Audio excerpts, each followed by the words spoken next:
wabarakatuh.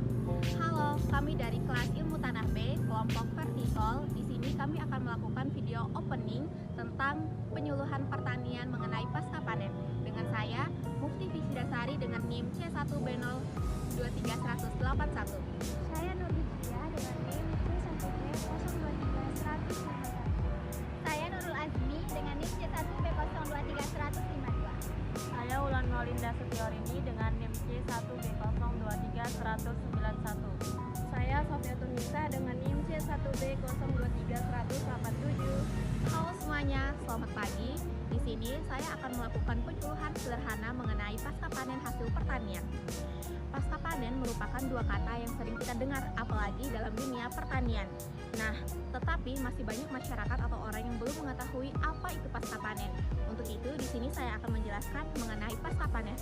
Pasca panen merupakan serangkaian kegiatan yang dilakukan setelah proses pemanenan telah selesai. Kegiatan ini bertujuan untuk menjaga kualitas hasil panen agar tetap awet, segar, dan sesuai dengan standar yang diinginkan. Baik, yang selanjutnya yaitu pentingnya pasca panen. Mengapa pasca panen itu penting? Karena pasca panen berperan sangat krusial dalam mengurangi kerusakan hasil panen, baik itu kerusakan karena fisik, serangan hama atau penyakit, dan kerusakan lain-lainnya yang disebabkan oleh penyakit-penyakit pada tanaman. Nah, pasca panen juga bertujuan untuk bagaimana cara para petani menyimpan hasil panennya agar tetap awet dalam waktu yang lama. Baik, yang selanjutnya yaitu tujuan dari pasca panen. Tujuan dari pasca panen itu yaitu untuk menjaga produk pertanian agar tetap optimal, dan juga bagaimana para petani dapat meningkatkan kualitas produk setelah pasca panen agar nilai jual dari produk pertanian tersebut lebih tinggi di pasaran. Nah, setelah kita mengetahui apa itu pasca panen, tujuannya, dan apa peran penting pasca panen, tentunya kita bertanya-tanya dong, apa dan bagaimana cara untuk memperoleh hasil panen tersebut, yaitu dengan melakukan beberapa tahap kegiatan atau proses, yaitu yang pertama mengumpulkan hasil panen kita dari lahan tersebut atau di lapangan, yang kedua melakukan pembersihan, yang ketiga melakukan penyortiran, dan yang keempat yaitu menyimpan hasil panen kita agar tetap aman dan terjaga sehingga dapat diperjualbelikan di pasar pertanian.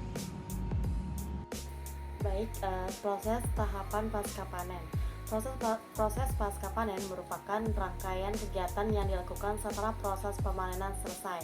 Kegiatan ini bertujuan untuk menjaga kualitas dan kuantitas hasil panen agar tetap segar dan layak konsumsi ketika sampai ke tangan konsumen.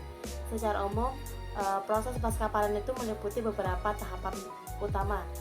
Tahapan awal pasca panen biasanya dimulai dengan pembersihan hasil panen dari kotoran tanah atau sisa tanaman lainnya. Setelah itu, hasil panen akan dilakukan penyortiran berdasarkan ukuran, kualitas, dan jenis kerusakan. Penyortiran ini penting untuk menentukan penanganan selanjutnya seperti pengemasan atau pengolahan lebih lanjut. Setelah penyortiran, hasil panen akan melalui proses pengeringan, pendinginan, atau perlakuan khusus lainnya tergantung jenis komoditas. Misalnya, buah-buahan yang mudah busuk biasanya akan didinginkan untuk memperlambat proses pembusukan. Sementara itu biji-bijian seperti padi akan dikeringkan untuk mengurangi kadar air dan mencegah pertumbuhan jamur. Tahap selanjutnya adalah pengemasan. Pengemasan yang baik akan melindungi hasil panen dari kerusakan fisik, suhu ekstrem, dan kontaminasi selama proses distribusi. Tahapan akhir dari proses pasca panen adalah penyimpanan dan distribusi. Hasil panen yang sudah dikemas akan disimpan di tempat yang sesuai dengan jenis komoditasnya. Misalnya buah-buahan dan sayuran disimpan dalam suhu rendah, sedangkan biji-bijian disimpan di tempat yang kering dan sejuk. Setelah itu hasil panen siap didistribusikan ke pasar atau industri pengolahan. Saya akan menjelaskan manfaat dari proses pasca panen. Proses pasca panen memiliki peran penting dalam menjaga kualitas dan kuantitas hasil pertanian. Berikut ini ada beberapa manfaat utama proses pasca panen. Manfaatnya yang pertama yaitu dapat meningkatkan kualitas produk. Proses pasca panen yang tepat dapat memperpanjang masa simpan produk, sehingga produk tetap segar saat sampai ke tangan konsumen, dan produk yang melalui proses pasca panen yang baik dan tepat akan memiliki tampilan yang lebih menarik dan akan lebih menarik minat konsumen. Yang kedua yaitu meningkatkan nilai ekonomi. Produk dengan kualitas yang baik dan kemasan yang menarik cenderung memiliki harga jual yang lebih tinggi, dan dengan kualitas yang terjamin, produk dapat dipasarkan ke berbagai daerah bahkan ke pasar ekspor, sehingga dapat meningkatkan harga jual, dan perluasan pasar akan berdampak positif pada pendapatan dan penghasilan para petani. Yang ketiga yaitu menjamin keamanan pangan. Proses pasca panen yang higienis dapat mencegah kontaminasi oleh bakteri, virus, dan zat berbahaya lainnya. Produk yang melalui proses pasca panen yang sesuai dengan standar akan lebih aman untuk dikonsumsi. Yang keempat yaitu mengurangi kerugian pasca panen. Dengan penanganan yang tepat, jumlah produk yang rusak atau busuk dapat dikurangi secara signifikan, dan produk yang tidak dapat dijual secara segar dapat diolah menjadi produk lain dengan nilai tambah yang lebih tinggi. Yang kelima yaitu mendukung ketahanan pangan. Dengan proses pasca panen yang tepat seperti pengeringan, pendinginan, pengemasan, dan vakum, masa simpan produk dapat diperpanjang sehingga produk dapat dipasarkan dalam waktu yang lebih lama. Yang terakhir yaitu pengaruh terhadap lingkungan. Dengan pengelolaan pasca panen yang baik, jumlah limbah pertanian dapat dikurangi, dan penggunaan teknologi pasca panen yang tepat dapat meningkatkan efisiensi penggunaan sumber daya seperti energi dan air. Secara keseluruhan, pasca panen memiliki peran yang sangat penting dalam meningkatkan nilai tambah produk pertanian, meningkatkan pendapatan petani, dan menjamin ketersediaan pangan yang aman dan bergizi. Jadi saya akan menjelaskan peran pasca panen dalam pertanian. Pasca hasil pertanian adalah proses yang mencakup kegiatan setelah panen seperti penanganan, pengolahan, penyimpanan, distribusi, dan pemasaran hasil pertanian. Peran utama pasca panen adalah yang pertama meningkatkan nilai tambahan seperti pengolahan hasil pertanian, seperti pengeringan, pengemasan, dan pengolahan produk. Meningkatkan nilai jual dan daya saing produk tersebut. Yang poin kedua yaitu mengurangi kehilangan hasil seperti penanganan yang baik, mengurangi kehilangan hasil panen akibat kerusakan fisik, biologis maupun kimiawi.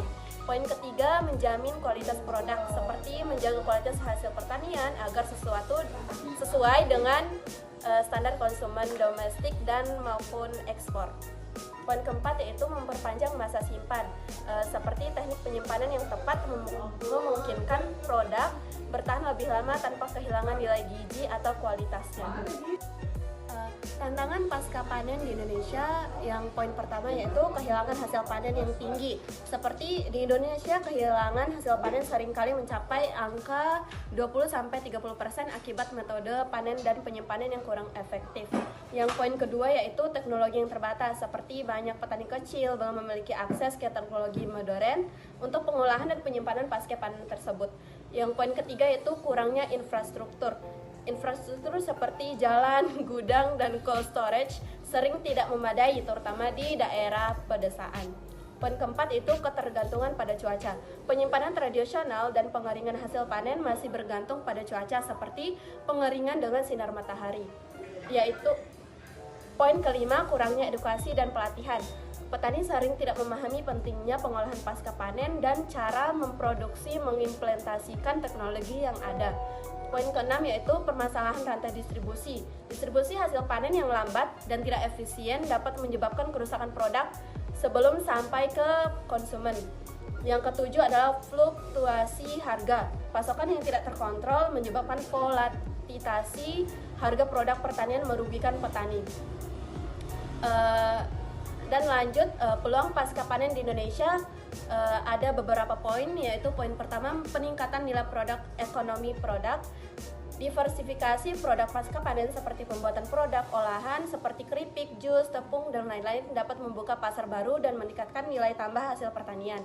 Dan poin kedua, teknologi modern seperti penggunaan teknologi seperti vakum, packaging, cold storage, dan pengeringan mekanis dengan membantu menjaga kualitas dan masa simpan produk. Yang terakhir adalah pasar ekspor. Dengan pengolahan pasca panen yang baik, hasil pertanian Indonesia dapat memenuhi standar internasional untuk pasar ekspor tersebut. Selanjutnya, studi kasus dan peran teknologi pertanian. Studi kasus pada analisis dampak musim hujan terhadap hasil panen tomat di Desa Ciloto, Kabupaten Cianjur, Provinsi Jawa Barat pada September 2019 sampai Februari 2020 menggunakan metode wawancara yang dilakukan oleh Heni Hairunisa, mahasiswi Universitas Islam Negeri Syarif Hidayatullah, Jakarta. Tabel hasil pertanian tomat dapat dilihat sebagai berikut. Berdasarkan penelitian produksi hasil panen menunjukkan tren penurunan hasil panen tomat secara signifikan, di mana hasil panen rata-rata turun dari 7,57 kg di bulan September 2019 menjadi 3,96 kg di bulan Februari. Sebagian besar petani juga mengalami penurunan hasil panen. Beberapa faktor yang mungkin menyebabkan penurunan hasil panen tomat antara lain dikarenakan kondisi cuaca, musim, hama dan penyakit, kualitas tanah, dan teknik budidaya. Berdasarkan data hasil panen yang ditunjukkan, peran teknologi pertanian pasca panen sangat penting untuk mengoptimalkan hasil panen dan meminimalisirkan kerugian. Berikut beberapa teknologi yang dapat diterapkan. 1. Pemantauan dan pengumpulan data. Penggunaan sensor pemantauan kondisi tanah dan cuaca secara real time dapat membantu petani untuk memahami kondisi lingkungan dan mengantisipasi potensi masalah. Sistem pemantauan tanaman kamera dan drone dengan teknologi pengolahan citra dapat digunakan untuk mendeteksi tanda-tanda awal serangan hama dan penyakit pada tanaman. Ini memungkinkan petani untuk mengambil tindakan pencegahan lebih awal dan mencegah kerusakan yang lebih parah. 2. Pengendalian hama dan penyakit. Penggunaan sistem peringatan dini berbasis data dapat membantu petani untuk memprediksi serangan hama dan penyakit berdasarkan data historis dan kondisi lingkungan saat ini.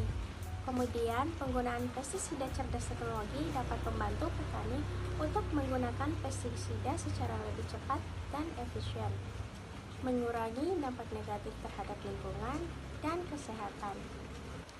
3. Pemanenan dan pengolahan.